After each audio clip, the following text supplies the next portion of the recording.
أعوذ بالله من الشيطان الرجيم. بسم الله الرحمن الرحيم. السلام عليكم ورحمة الله وبركاته.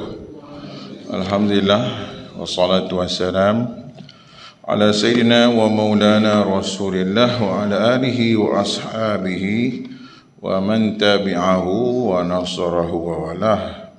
أشهد أن لا إله إلا الله وأن محمدا عبده ورسوله. اللهم صل وسلم وبارك على سيدنا ومولانا محمد وعلى آله وأصحابه أجمعين.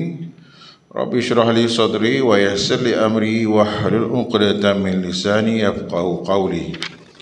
Yang saya muliakan, yang berbahagia Tuan Imam Surah Al-Amin, Tuan Kuasa, ahli-ahli jemaah, ahli qaryah sekalian, moga-moga Allah berikan kepada kita rahmat, berkat, as-sihah wal afiyah wal hasanah fi dunya wal akhirah.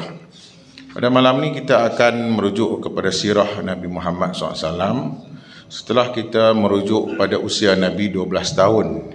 Cuma ingin saya ambil perhatian, waktu Nabi berusia 10 tahun, Nabi sudah pun berkecimpung dalam bidang, iaitu nak kata Nabi sendiri yang menternak, tidaklah Nabi mengembala kambing-kambing ternakan di kota Mekah. The point yang kita ingin sebutkan, ada banyak ulasan dan perbincangan para ulama tentang aspek bermulanya profession Nabi, yang menunjuk kata bahawa Nabi bekerja sendiri, tidak berharap kepada bantuan yang lain. Dalam masa yang sama, Nabi keluar subuh-subuh dan pulang pada waktu maghrib, itu setiap hari. Dan Nabi telah pun mula terdedah dengan latar belakang payah, susah di kampung ataupun suasana kampung itu sejak daripada usia Nabi, iaitu 4 ataupun 5 bulan, sampailah mencecah usia Nabi 5 ataupun 4 tahun lah. Selepas 4 tahun tu tamat, barulah tahun yang kelima Nabi duduk dengan bondanya di kota Mekah di bawah jagaan Aminah.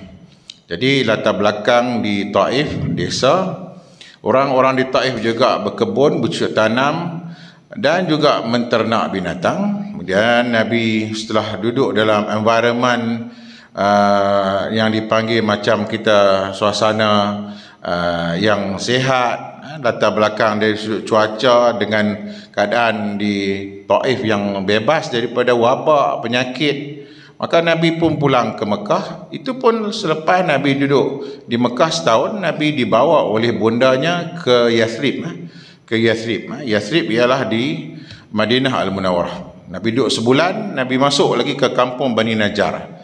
Nabi masuk ke kebun kampung Bani Najjar. Nabi mandi di kolam dia, berenang bersama dengan anak-anak ketika usia Nabi, iaitu mencecah 5 nak masuk 6.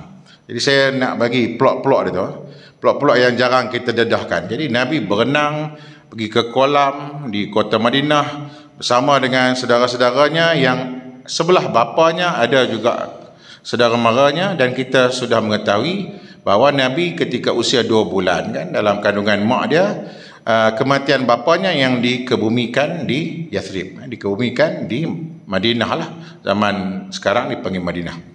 Dan bondanya pun bawa Nabi Muhammad ketika usia iaitu mencecah 6 tahun itu, dan memperkenalkan ini kubur ayahnya. Dan ketika pulang kan, bersama dengan Abdul Muttalib, bersama dengan Ummu Aiman pengasuh, kemudian sakit mak dia, dan akhirnya terpaksalah dikebumikan di satu tempat antara Madinah nak pergi ke Mekah, namanya Abwa. Jadi kita dapat ketahui bahawa walaupun ayahanda bonda itu daripada Mekah, tapi akhirnya dikebumikan di kawasan Madinah. Sebab itulah Nabi next pula peristiwanya, Nabi pergi ke Madinah juga, berhijrah dan sampai kepada membina daulah, duduk di 10 tahun di Madinah. Kebumi di mana? Madinah juga. Dikebumi di Madinah juga. Asal Mekah waktu duduk Madinah. Asal Mekah duduk Madinah, membina negara siasah di Madinah, wafat di Madinah, kubur Madinah. Bapak dia kubur di Madinah, mak dia kubur di tepi Madinah juga. Jadi kita tengok dia punya intro dia tu. Siapa yang mengatur? Allah yang atur pergerakan Nabi Muhammad, perjalanan sirah Nabi Muhammad SAW. Kemudian saya ulang balik, kaji balik ni. Kita jumpa sebulan sekali ni, kena ulang sikit. Macam buat dalam kelas bilik kelas ni, kena ulang-ulang bagi beringat balik. Saya pun kadang terlupa, saya kena buat ulang kaji juga. Dan Nabi berumur 6 tahun kan dia kematian ibundanya. Lepas tu dijaga oleh datuk. Dijaga oleh datuk itu Abdul Muttalib. Dan satu perkara yang paling baik saya nak highlightkan sini ialah Abdul Muttalib dia ada kursi ataupun tempat duduk di hadapan Kaabah. Siapa tidak boleh duduk, melainkan Nabi pernah duduk dan dibangkang oleh bapa-bapa saudara Rasulullah. Kemudian Abdul Muttalib kata biarkan, dia memang layak duduk di situ. Itu poin yang pertama. Poin yang ketiga saya hendak ambil perhatian tuan-tuan. Ketika satu kabilah Mudlij sampai ke Mekah dan melihat Nabi berbaring, kaki baginda berlunjur dan nampak telapak kaki, dan telapak kaki Ibrahim terpampang dalam batu yang berbekas. Dalam batu yang berbekas dua tapak kaki yang dipanggil makam. Tapak kaki Nabi terpampang dalam keadaan berlunjur yang tidur. Jadi dua-dua tu nampak. Mudlij ni pandai sampai dia hebat dalam bidang ilmu firasat, ilmu khibrat dan firasat. Dia kata anak ini wahai Abdul Muttalib, dia ketua orang Mekah. Anak yang duduk tidur ni ialah daripada daripada kaki makam tu. Jadi Abdul Muttalib bertambah besar hati lagi lah. Anak tu bukan orang lain, cucu aku lah. Anak tu bukan orang lain yang kau kata tu, itu cucu aku lah. Lagi hebat lah. Sedangkan orang tak kata kaki dia, orang tak kata kaki anak-anak dia, orang kata cucu dia punya kaki. Jadi dia rasa lagi, Tok Wan ni rasa berbangga lagi lah. Sebab dikaitkan dengan makam Nabi yang mengasaskan pembinaan Kaabah. Walaupun demikian Kaabah ni diasaskan dan dibina bangunan itu oleh Ibrahim, tetapi diasas mulakan oleh zaman Adam AS lagi lah. Adam AS telah pun memulakan dia punya asas dan pembinaan awal. Tapi dinaikkan 9 kaki oleh Ibrahim alaihi salam. Kemudian bila saya nak kait satu lagi, bila Nabi naik ke langit yang ke-7, jumpa Nabi Ibrahim. Jumpa cucu dengan Tok Wan. Tengok dia akhirnya jumpa sungguh. Waktu malam Mi'raj kan, 27 Rejab, 1 tahun sebelum hijrah. Umur Nabi 52 tahun. Nabi naik Mi'raj itu bukan naik burak lagi. Mi'raj ini dipanggil jambatan, laluan untuk terus ke langit demi langit. Langit satu jumpa Adam, 60 hasta tinggi. 10 umat sebelah kanan, seluruh umat belah kiri. Bani Adam. Tengok belah kanan, senyum, gelak. Kenapa gelak? Bahagia, ahli syurga. Tengok belah kiri, dia menangis. Ini ahli neraka. Naik tingkat 2, jumpa Yahya dengan Isa, 2 pupu. Dan dilihat Isa itu putih wajahnya, kemerah-merahan. Rambutnya ikal dan lebat dan menitik air bagaikan baru keluar bilik mandi. Itu sampai Nabi kata, aku tengok muka Isa, Jesus ni macam Urwah bin Mas'ud, macam sahabat kita namanya Urwah. Naik tingkat 3, Yusuf alaihi salam. Yang melihat kepada Nabi Allah Yusuf, begitu indah rupa, separuh daripada manusia cantiknya berada pada Yusuf. Kemudian naik ke 4, jumpa dengan Nabi Allah Idris alaihi salam. Waktu dia berjumpa dengan Nabi Yusuf, Masya Allah, rupa memang sangat segak. Separuh daripada rupa manusia yang cantik itu ialah pada Yusuf. Cuma Allah tidak jadikan sirah Nabi Yusuf itu dalam keadaan yang penuh dengan glamour dia, ataupun dia menjadi tokoh dalam bidang hiburan, nyanyian, ataupun dalam bidang lakonan lah. Biasanya kalau muka segak-segak ni memang belajar jadi pelakon tuan. Jadi pelakon, jadi selebriti, tiktoker gitulah kan. Tapi rupanya Allah aturkan yang paling handsome dalam dunia ni rupanya jadi Nabi tuan. Kan? Yang paling handsome dalam dunia ni, dalam sejarah Rasul ni, dia jadi Nabi. Dia bukan jadi selebriti yang menyanyi ke buat berlakon ke tak. Dia jadi Nabi, Masya Allah. Allah aturkan dia jadi Nabi. Tetapi dia dimulakan dengan dibuang dalam telaga buruk, diangkut, diambil oleh Zulaikha dengan suaminya Al-Aziz, duduk di Mesir, bela anak angkat sampai besar, kemudian kena fitnah pula, kemudian masuk dalam penjara, keluar penjara jadi menteri di Mesir. Dan akhirnya anak-anak kepada Yakub, adik-beradik dia lah, yang 11 orang, termasuk dia jadi 12 orang, mari ke Mesir, hormat dengan penuh penghormatan, dan mimpi Nabi Yusuf menjadi kenyataan. Ini aku melihat apa? Ahada asyara kaukaban wasyamsa wal qamar ra'aitumuhum li sajin. Aku melihat 12 planet, bulan, syams wal qamar, matahari, bulan sujud. Maknanya 12, maknanya ahada asyara tu 11 adik-beradik, dengan dia jadi 12 lah. Itulah anak-anak Yakub, itulah Bani Israel.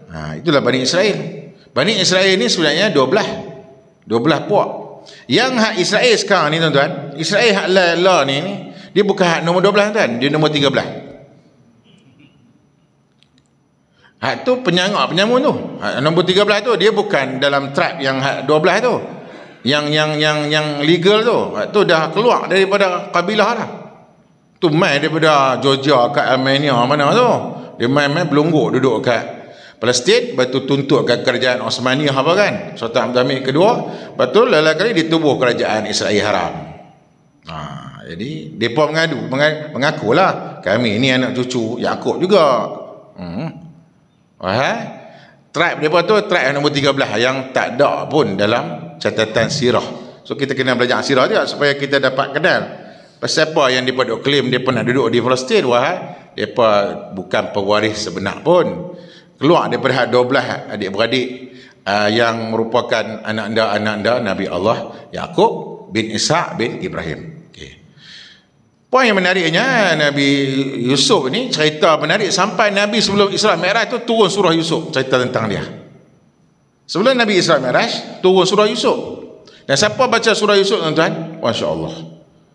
Selain daripada satu surah yang paling menarik kita baca, iaitu suratul Kahfi tuan, syarat dengan cerita yang menarik. Surah Yusuf, Masya Allah, anda tuan-tuan akan baca dan akan mengikuti, menelusuri satu plot penceritaan yang begitu indah sekali. Ya Allah, dia lebih indah dapat kita rasa betapa tribulasi, perjuangan, payah sampai dia jadi satu pemimpin yang agung, Yusuf AS. Akhirnya Nabi jumpa. Itulah Nabi dalam peristiwa Mi'raj itu dapat berjumpa dengan kekandanya Nabi Allah Yusuf alaihissalam. Itu sampai Idris, sampai kepada Harun, langit yang ke-5, 6 jumpa Musa alaihissalam yang mendengar suara yang lantang di langit. Siapakah gerangan empunya suara sehingga di langit masih begitu tinggi suaranya? Jibril berkata, itulah Musa yang sedang berkalam dengan Tuhannya. Bukan sekadar di Bukit Tursina mengeluarkan kata-katanya, bercakap dengan Tuhannya, bahkan di langit yang ke-6 juga masih meninggikan suaranya, bersembang, berbuat, berkalam dengan Tuhannya. Akhirnya tuan-tuan yang dirahmati Allah, terserempak dengan Nabi Musa alaihissalam, maka Nabi Musa menangis. Ma'abkaka, apakah yang menyebabkan dikau menangis? Musa berkata, aku terlebih dahulu memimpin Bani Israel, sedangkan engkau terkemudian. Engkau mempunyai umat yang tiba-tiba lebih ramai akan masuk ke syurga, dan engkau akan terlebih dahulu masuk syurga, sedangkan aku terlebih dahulu membawa umat, berdakwah kepada umat. Engkau yang terakhir dan terkemudian, tetapi engkau yang terawal akan masuk syurga. Menangis sebab sedih tidak mencapai tahap kejayaan yang patut sebagai seorang Nabi. Mereka akan memikirkan tentang sepatutnya mereka akan capai kejayaan yang bagus, iaitu dalam mengejar, membawa manusia kepada mentauhidkan Allah. Itulah KPI para Nabi. KPI para Nabi, apa yang mereka concern dan mereka risaukan, macam mana nak bagi orang yang tak beriman kepada beriman, bagaimana orang yang tak masuk syurga masuk syurga. Mai masuk syurga. Engkau telah pemenang, engkau jadi pemenang, dan sedih sebab tak dapat nombor 1. Kau menang, Masya Allah. Itu Musa menangis. Kita mungkin jumpa dengan kawan-kawan sembang, kita bertanya, umur berapa dah? Bila nak pencet, anak berapa orang? Berapa orang lepas? Kan? Ada rumah berapa biji? Kan? Ada kereta berapa biji? Ada tanah berapa-apa? Kemudian ada orang rumah berapa pun kadang-kadang ditanya juga. Tapi Nabi-Nabi dia tak sembang tu. Dia umat berapa orang? Masya Allah. Umat yang engkau Islamkan berapa ramai? Masya Allah. Itulah Nabi. Kemudian jumpa Nabi Ibrahim di langit yang ketujuh. Sampai Nabi kata, aku melihat Ibrahim rupanya macamku. Wa aktsaru syabahan wa kana aktsaru syabahan bi. Dia kata marhaban bi Nabi Saleh wa ibni Saleh. Selamat datang Nabi yang saleh dan anak daku yang baik. Selamat datang dia. Kemudian Nabi kata, dan adalah wajah Nabi-Nabi ni macam dia riwayatkan. Nabi kata, Nabi Musa seperti rajul syanu'ah, iaitu lelaki yang begitu agam besar seperti orang Yaman besar. Adapun Nabi Isa putih berseri merah-merah seperti Urwah bin Mas'ud. Adalah Adam itu 60 hasta tingginya, 60 hasta. Satu hasta banyak ni kan? Satu hasta banyak ni, cuba ukurlah. So, depan rumah malam ni sebelum nak tidur tu, cuba ukur sekali. Jalan kat tepi-tepi taman kan, ukur 1, lepas tu 2, 3, sampai 60 tu berhenti. Lepas tu daripada mula terang mana sampai ke hujung terang mana. Terang tu lah, besar tu lah. Besar tu lah Nabi Adam. Kita ni akan jadi besar tu tak? InsyaAllah kalau masuk syurga besar tu lah. Sebab asal manusia sebesar itu akan masuk ke halaman dan kampung asal, balik ke kampung, maknanya balik ke kampung tu Adam, kampung asalnya ialah syurga. Balik kampung balik dalam keadaan 60 hasta. Tuan-tuan yang dirahmati Allah Subhanahu wa taala, berkatalah Nabi Allah Ibrahim bahawa aku ingin sampaikan kepada umatmu bahawa syurga itu wangi akan tanahnya, berbau gaharu, dan akan indah mahliganya seperti permata-permata belian yang bertatahkan permata dan belian, mahligai-mahliganya, dan rendang teduhan dan pepohonnya. Dan tambahkanlah pohon syurga itu dengan subhanallah, alhamdulillah, la ilaha illallah, Allah akbar. Itu Nabi Allah Ibrahim pesankan. Dan yang poin yang menariknya, saya ingin ambil daripada elaboratekan daripada pertemuan-pertemuan sirah Nabi Muhammad ni yang berjumpa dengan khibrah dan pengalaman Nabi Ibrahim ni. Nabi Ibrahim duduk di langit 7, duduk menghadap atas dia ialah Baitul Ma'mur. Baitul Ma'mur kan. The point yang menariknya, Allah nak bagi satu rahsia. Dia duduk depan Baitul Ma'mur. Dia punya kaki dia, bekas kaki dia duduk Baitullah. Nampak? Kaki Ibrahim, bekas dia duduk di Baitullah, di bumi.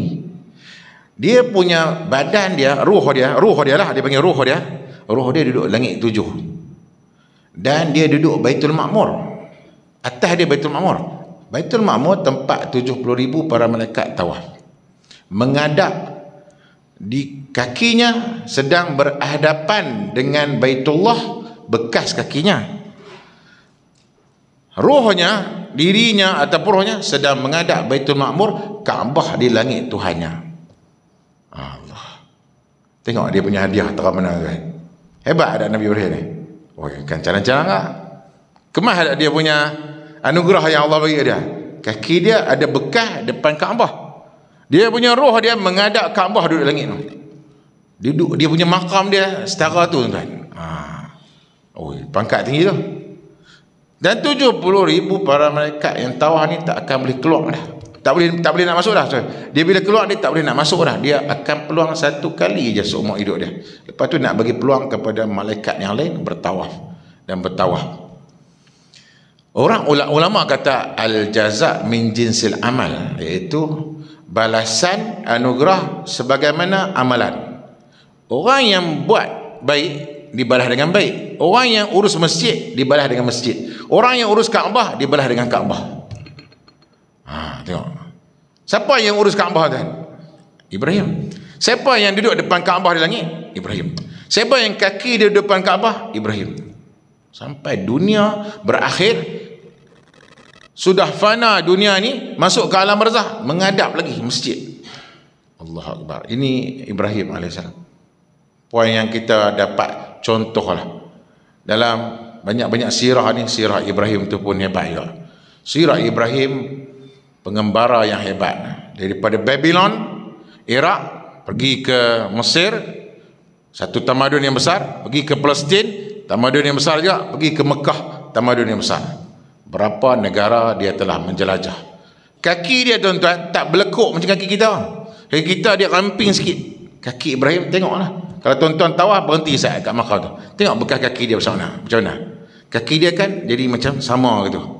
Kaki berjalan, menampak selalu. Menampak jalan. Kuat berjalan. Masya Allah, Nabi Allah Ibrahim. Tuan-tuan yang dirahmati Allah Subhanahu Wa Taala. Jadi ini salah satu daripada perkara yang ingin kita highlightkan sikit supaya kita dapat gabung dan kait di antara sirah dengan sirah Nabi-Nabi. Pasal apa dipertemukan dengan para Nabi dan ada keterkaitan hubungan silaturahim Nabi dengan Nabi-Nabi yang lain. Kemudian kita pada malam ni masuk kita juga kepada isu ketika Nabi berusia, baginda Nabi Muhammad berusia, iaitu kalau nak diikutkan ketika usia Nabi mencecah, dia sebutkan di sini itu 16 ataupun 18 tahun. Yang lebih tepat ialah 18 tahun. Ketika usia Nabi berusia kurang lebih 18 tahun, maka berlakulah perang Al-Fijar, iaitu peperangan di antara kabilah yang berada di Quraisy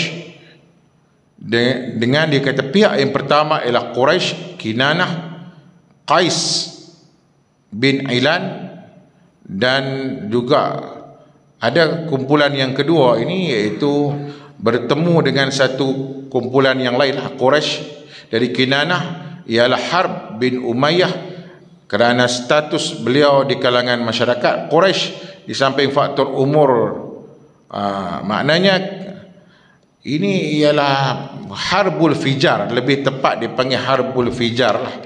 Usia Nabi waktu 18 tahun begitu, Nabi telah pun terlibat dengan menjaga Mekah daripada serangan luar, membantu iaitu Quraisy dan Kinanah melawan Qais bin Ilan, begitulah. Qais bin Ilan yang berseteru dengan orang Quraisy, serang, dan Nabi angkat panah kepada bapa-bapa saudara dan Nabi tolong untuk menjadi prajurit bala tentera. Cuma Nabi berasa terkilan sebab Nabi kata kalaulah nak ikutkan, aku tidak ingin ikut serta dalam peperangan macam tu.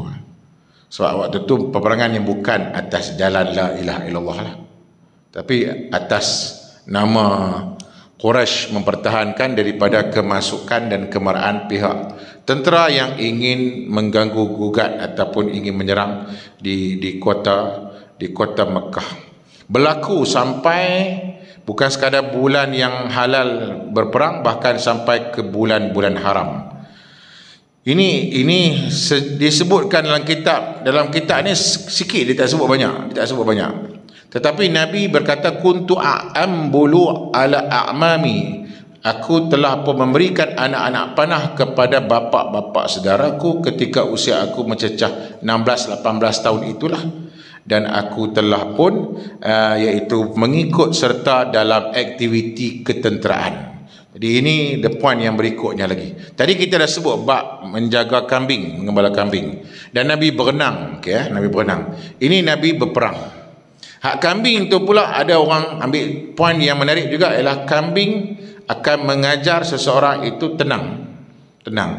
Jaga binatang yang paling tenang sekali kalau kambing tuan. Dia akan jadi relax sikit. Jaga unta teruk sikit. Unta dia jenis dia, perangai dia ni ganas.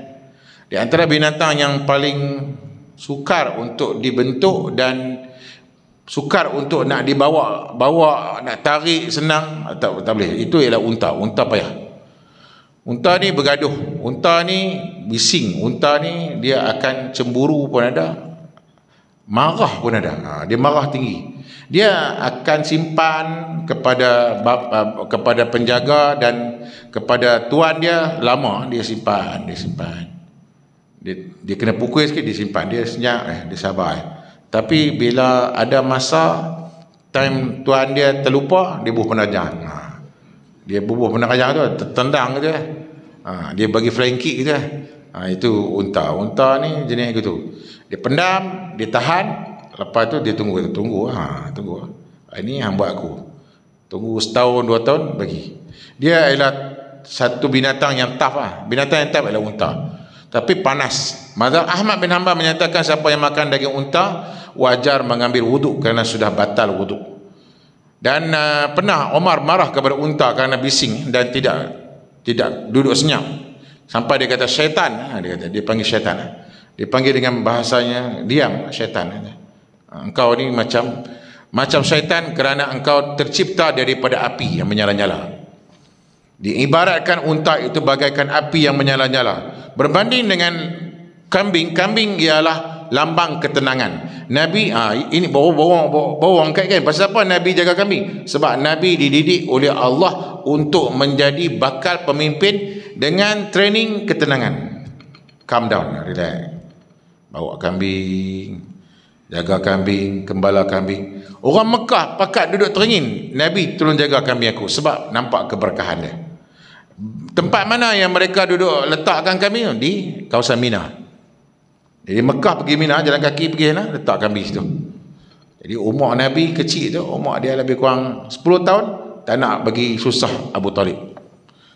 Jadi sifat peribadi Nabi tidak meminta daripada orang lain. Minta duit lagi, tak ada. Dia itu perangai Nabi. Walaupun dia di bawah jagaan Abu Talib, tapi tak nak minta kat bapa menekan dia. Dia tak nak minta. Tak nak susah pak saudara dia. Sebab anak-anak pak saudara dia, sepupu dia tu ramai anak, dia tak nak susahkan.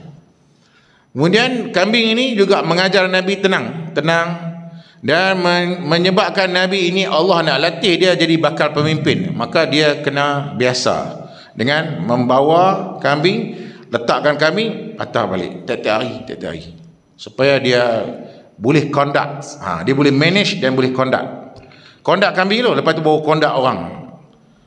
Sebab itu kita kena bagi task. Kalau tak bagi task, dia tak boleh nak buat kerja. Bagi task, dia boleh buat kerja, lepas tu baru kita bagi task yang lebih besar sikit lah. Kita kena berikan kepercayaan kepada sesiapa pun lah, anak ke apa, untuk dia ambil satu job lah, ambil satu kerja yang sikit lah. Tapi kalau kerja sikit pun tak lepas, maknanya kerja yang lebih besar pun lagi letih lah. Maknanya bagi kerja sikit lah boleh buat. Lepas tu Nabi diserahkan untuk memegang benda-benda yang lebih besar. So menggembala kambing. Lepas tu Nabi juga menguruskan untuk mempertahankan kota Mekah dalam bidang prajurit dan tentera. Lepas tu Nabi sampai kepada satu perkara yang Nabi lakukan juga, ialah terlibat dengan hilful fudul. Ini juga satu benda yang menarik kan. Itu ekoran daripada perjanjian ataupun peperangan Fujar. Ekoran daripada peperangan Fujar. Maka selepas daripada itu, kabilah seperti Banu Hashim, Bani Abdul Muttalib, Banu Asad bin Abdul Uzza, dan Banu Zuhrah, Taim bin Murrah, dan kesemua itu berkumpul di kediaman Abdullah bin Jud'an At-Taimi untuk mereka membuat satu perjanjian keadilan dan kesaksamaan. Tidak ada pengkhianatan, tidak ada unsur-unsur salah guna kuasa dan seumpamanya, dan termasuk juga membela kaum yang lemah. Itu antara perjanjian adalah. Dan punca mengadunya ialah kabilah daripada luar mendapati bahawa urusannya itu tidak diuruskan dengan baik. Puncanya begini iaitu salah satu daripada Zubaid, seorang lelaki daripada Bani Zubaid memasuki kota Mekah dengan barangan perniagaannya dan telah dibeli oleh Al-As bin Wa'il As-Sahmi, namun harganya tidak diselesaikan. Daripada di punca yang berlaku perjanjian Fudul ni, persepahaman Fudul ni, seorang lelaki daripada Zubaid, orang luar Mekah,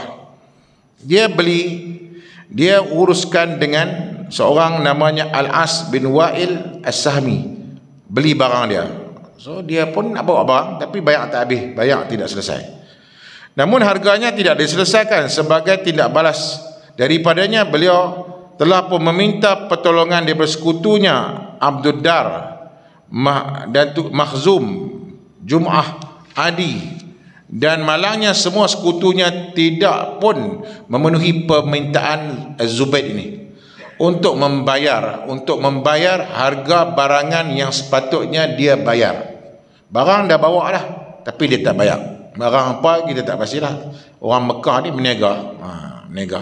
Puncanya yang tu. Jadi dia minta kepada dia punya proksi syarikat dia lah. Proksi syarikat ni daripada kabilah yang lain, iaitu Abdul Dar, Bani Makhzum, Bani Jum'ah, Bani Adi dan yang lain. Tak dapat juga. Dia naik atas Jabal Abi Qubais. Sekarang ni Jabal Abi Qubais tu istana Malik Fahd yang depan Bukit Safa. Dia naik atas tu. Dia kata, hai penduduk Mekah, aku sudah berurusan dengan orang-orang Mekah dan aku sudah bawa barang aku, dan aku menuntut keadilan terhadap barang yang aku bawa tidak dibayar akan harganya. Macam itulah. Seakan-akan macam itulah. Seorang dia tak puas hatilah. Aku berniaga, aku dah bawa barang, tapi mereka buat naya kepada aku. Dah bagi barang tapi tak bayar. Jadi aku minta supaya dapat diselesaikan sampai disuarakan dengan suaranya yang sudah dapat didengari oleh orang-orang Mekah.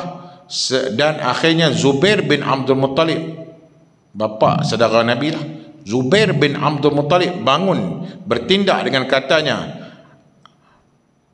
wahai penduduk-penduduk Mekah, kenapakah kalian membisu dan tidak menjawab permintaan kawan kita daripada kabilah Zubair yang meminta pertolongan untuk dibayarkan ganti rugi ataupun harga yang telah dia urus niagakan? Ini bapa saudara Nabi.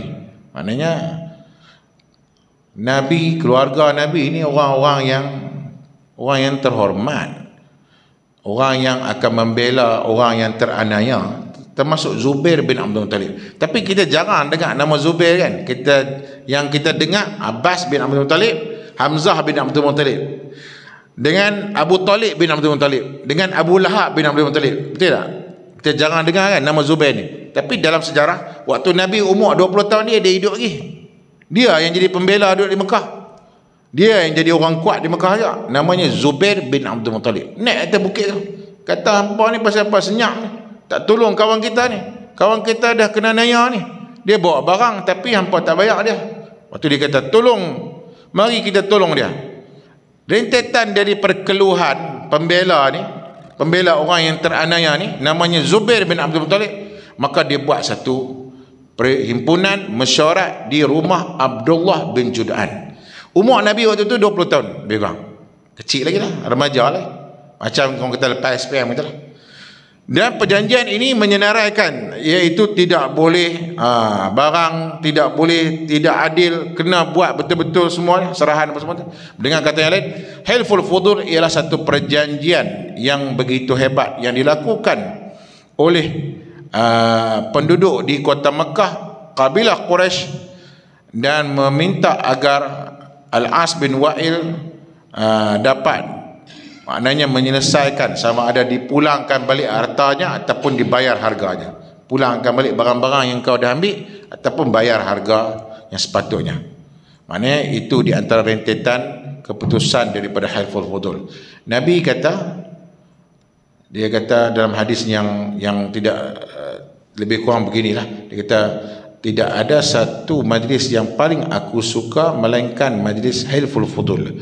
Lau du'itu ilaihi fil Islam, kalau aku dijemput lagi waktu zaman Islam, la ajab tu, aku akan pergi satu majlis ini. Sebab majlis ini ialah majlis persepahaman, pembelaan kepada keadilan dan menentang kezaliman. Jadi Nabi, kita boleh faham, the point lagi, Nabi dalam usia pemuda, remaja, dalam keadaan membela keadilan, menentang kezaliman. Itu satu benda yang boleh kita belajar lagi lah malam ni. Latar belakang Nabi tu, terus dia nak jadi pemimpin tu, dia berada dalam kelompok, circle macam tu kan. Jadi kita kena didik anak kita, siapa-siapa lah cuma kita, hang kena kawan dengan kawan yang baik. Jangan duk kawan dengan marempit. Jangan duk kawan dengan taipit. Jangan duk kawan dengan geng-geng yang bukan-bukan. Sebab hang nak jadi pemimpin apa ni? Tapi kalau duk kawan dengan circle yang bukan-bukan, macam mana nak jadi pemimpin? Mungkin dia jadi pemimpin juga, tapi orang akan tengok, oh dulu hang pun teruk lah. Ya. Jadi Nabi ni hebatnya, Nabi Allah aturkan sirah dia, oh Masya Allah, tersusun indah dengan kewibawaan, dengan kepemimpinan, dengan kemuliaan, dan dengan satu susur galur nasab keturunan dan plot-plot sirah kehidupan yang begitu terhormat, begitu mulia sekali, sehingga apabila usia 40 tahun tidak salah lah, Allah dah susun dia. Bukan terkejut tergempak, tak ada orang lain ambil lah dia ni lah. Nah, Allah telah aturkan min maulid sampai kepada akhirnya Nabi dinobatkan sebagai Rasulullah. Masuk dah waktu kita akan berehat salah untuk laluan azan fardu isya. Selepas itu kita akan sedikit memberikan kesimpulan terhadap kuliah kita pada malam ini, insya-Allah. Silakan. Tuan-tuan yang dirahmati Allah Subhanahu wa taala. Kita sudah menyebutkan pada usia Nabi sekitar 20-an, Nabi telah pun berada pada rumah Abdullah bin Jud'an. Perjanjian, persepahaman membela nasib orang yang teraniaya dan pembelaan kepada lelaki daripada Bani Zubaid agar hak-hak keadilan untuknya dapat diberikan dan diserahkan semula barang-barang ataupun harga barang tersebut. Ini menunjukkan kata bahawa Nabi sudah didedahkan dengan satu acara program yang baik, itu program untuk menegakkan keadilan dalam masyarakat di kota Mekah Al-Mukarramah. Dalam sejarah hidup Nabi yang ketika remaja juga, baginda pernah menceritakan pada suatu malam bahawa ketika aku sedang bersama dengan anak ataupun hamba sahaya, seorang hamba sahaya yang menjaga kambing bersama dengan aku ketika aku masih kecil lagi lah. Maknanya Nabi kata ketika aku masih anak kecil lagi, usia remaja, bersama dengan aku juga seorang anak kecil remaja, tetapi dia itu hamba sahaya. Hamba sahaya ni biasanya orang kulit hitam gitu lah, tapi dia dibayar gaji dengan apa yang dia buat lah. Jadi waktu tu Nabi teringin untuk mendengar satu kugiran di Mekah. Teringin sebab biasanya orang Mekah ni mereka buat kenduri, mereka makan unta, makan kambing, dan ada majlis-majlis di malam persandingan perkahwinan itu, majlis-majlis hiburan lah yang sesuai dengan adat orang Arab. Bukanlah yang berlebih-lebihan, tetapi dengan sekadar sesuai dengan adat orang Arab lah. Cuma Allah telah pun memberikan perlindungan untuk Nabi Muhammad bahawa aku pun meminta izin daripada hamba sahaya itu untuk menggantikan aku menjaga kambing, dan aku ingin turun ke Mekah daripada kawasan Mina itu. Dan ketika mana aku turun ke Mekah, aku singgah di sebuah rumah, lewati rumah ke rumah sampailah turun ke kota Mekah. Sebab perjalanan daripada Mekah nak pergi ke Mina memang agak jauh, tuan-tuan, agak jauh. Saya pernah berjalan, sebab pengalaman saya pernah berjalan. Saya pernah berjalan daripada Mekah sampai ke Mina, sampai ke Muzdalifah, sampai ke Arafah. Lepas tu Arafah tu jalan kaki balik Muzdalifah, dari Muzdalifah balik Mina, lepas tu Mina balik ke Mekah balik jalan kaki. Lebih kurang lah saya rasa, paling kurang pergi je 15 km, balik 15 km, paling kurang lah. Tapi saya tak ingat lah waktu tu jauh terang mana. Tapi saya jalan orang ramai, 2.5 ataupun 3 juta orang duduk pergi labbaik Allahumma labbaik. Jadi saya berjalan terlupa dah. Jalan sampai Mina dah. Jalan-jalan dah Muzdalifah dah pada Arafah. Patah balik Muzdalifah balik, patah balik Mina balik, patah balik duduk Mekah balik lah. Jalan lagi lah. Waktu tu zaman tu kemas lagi tengah duduk steady lah, ni jangan duduk cabang duduk terkapak gitu. Lah ni tak larat dah nak berjalan kaki tu. Dah ni angkat tangan je, kereta mai. Kita mai jalan terus dengan kereta. Siapa nak berjalan lagi dah, tak larat kan. Jangan saya pasal. Sebab tu saya duduk cadanglah berjalan kaki tu tak boleh buat pasal tu, naik kenderaan je lah. Jalan kaki daripada sini nak pergi ke Mekah. Itu kira dia cari mudarat pula. Jadi ringkas cerita, Nabi pun ingin sampai ke Mekah untuk mendengar kugiran dan hiburan pada malam itu. Tetapi apabila hampir sudah dekat dengan tempat majlis kenduri itu, tiba-tiba Nabi sudah ingin mendengar dan bunyi itu sudah hampir ke corong telinga Nabi. Tetapi Allah tulikan telingaku apabila aku cuba mendengarkan. Tak dengar. Dan aku telah terlelap tidur sehingga aku tidak jaga, melainkan ketika panas matahari sudah pun mengena diriku dan aku terjaga dan aku tersedar aku terlepas untuk menyaksikan majlis hiburan di kota Mekah. Pada keesokannya aku cuba sekali lagi untuk buat benda yang sama, turun ke Mekah, cuba mendengar. Apabila mendekati di kawasan rumah kugiran dan hiburan itu, aku tertidur. Dan Nabi kata, sejak daripada itu aku tidak buat lagi untuk menyertai mana-mana kugiran dan hiburan itu. Tak pernah pergi lagi. Kita lah ni tak payah pergi jauh-jauh kan, tekan TV lah, gegar Vaganza. Allah, habis boleh kita tak pasal-pasal. Boleh itulah. Tapi Nabi, Masya Allah, Allah maksumkan dia. Itu Nabi lah. Kalau kita boleh jaga lagi bagus lah kan. Tapi saya nak kata wajib jaga tu tak tahu nak kata apa. Tapi kalau Nabi tu Allah jaga dia. Nabi itu makam dia hebat kan. Allah jaga dia supaya sampai tidak terkena langsung dengan yang dipanggil godaan-godaan duniawi ni. Dia nak buka telinga tiba-tiba tak dengar langsung. Kemudian dia nak buka mata terlelap terus. Allah maksumkan Nabi Muhammad SAW. Juga demikian juga baginda Nabi Muhammad tidak pernah bersumpah di atas nama berhala, makan sembelihan di atas nama berhala, juga bertawaf di keliling berhala, juga menyentuh mengambil berkat daripada berhala. Tidak sama sekali. Ketika kecilku, remajaku, aku tidak pernah terlibat dengan aktiviti penyembahan berhala, makan atas nama berhala, bersumpah demi Lata, demi Uzza. Betul tak? Orang Arab dia cakap betul. Mereka akan bersumpah barang ni garanti betul. Nak kata garanti itu dia tak sebut garanti. Dia tak kata demi Allah, dia kata demi Lata dan Uzza. Dia cakap betul. Tapi Nabi dia kata yang paling menyampah sekali, Nabi kata yang paling menyampah sekali ialah bersumpah dengan nama berhala. Aku tidak pernah buat begitu. Jadi tuan-tuan yang dirahmati Allah, ada beberapa poin lagi, tetapi saya cukuplah untuk malam ni latar belakang rumaja Nabi Muhammad SAW. Belum sampai kepada Nabi nak kahwin lagi. Ini belum kahwin lagi tuan. Ni baru kita cerita bab remaja. Berremaja ni menarik juga kita kupaskan sebab jarang orang cari poin-poin untuk Nabi diceritakan dalam bentuk remaja. Disebabkan kita punya tajuk bab sirah, saya kena cari sikitlah poin-poin berkenaan dengan zaman remaja Nabi kan. Zaman lepas tu banyak sikit dia punya data dia. Tapi data sebelum Nabi nak jadi Nabi ni kadang-kadang bukan main juga nak cari tu. Nak kena cari dia punya maklumat berkenaan dengan latar belakang, macam mana pengalaman dia dengan mulia Rasulullah SAW dan seumpamanya. Sekiranya cukup dulu pada malam ni, insya-Allah di lain ketika kita bertemu lagi. Namun kita sudah dapat maklum bahawa bulan hadapan ialah bulan puasa lah. Jadi macam mana pun terserah macam mana pengaturannya. Untuk saya ucapkan selamat berpuasa dulu lah.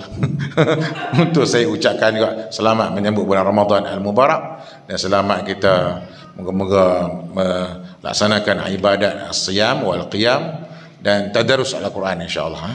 Itu saja, wabillahi taufiq wa hidayah. Wassalamualaikum warahmatullahi wabarakatuh. Kita akhiri dengan tasbih kafarah Rasulullah. Asyhadu an la ilaha illa anta astaghfiruka. Bismillahirrahmanirrahim. Wa la ilaha illa anta astaghfiruka wa atubu ilaik.